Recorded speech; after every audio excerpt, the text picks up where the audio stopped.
दुसरा एक मी जो ऑब्झर्व केलेली गोष्ट आहे ना ती म्हणजे की लोक म्हणतात की आता माझी पुढची पिढी काय याच्यामध्ये इंटरेस्टेड नाही आहे, मी इथपर्यंतच केलेलं आहे आणि सक्सेशन प्लॅनिंग नाही आहे, त्यामुळे आता मी कशाला एवढा मोठा बिझनेस करू.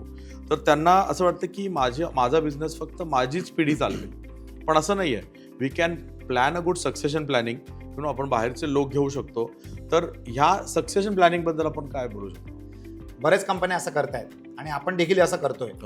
Succession planning is very critical. पण सक्सेशन प्लॅनिंगमध्ये अशा अनेक कंपनीज ज्यांना मी ओळखतो ज्यांनी प्रोफेशनल मॅनेजमेंट ठेवलेलं आहे. म्हणजे वेल्थ सक्सेशन प्लॅनिंगमध्ये इन्क्लूड होते आणि परफॉर्मन्स प्रोफेशनल टीम करते. तर there is a distance between the ownership आणि द प्रोफेशनल मॅनेजमेंट. ज्यांचं सक्सेशनमध्ये कॉम्पिटंट सेकंड पिढी येते, they are doing better succession planning for them also.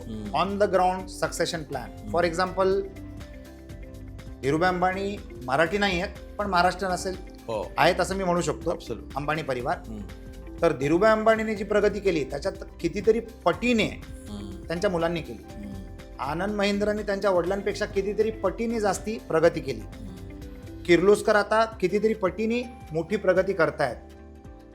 आता जर आपण उद्योजक पाहिले तर सक्सेशन प्लॅनिंगमध्ये लोकांनी ओनरशिप आणि मॅनेजमेंट डिवाइड केली आणि असेही लोक आहेत ज्यांनी आपल्याच परिवारातल्या लोकांना लीडर्स बनवले.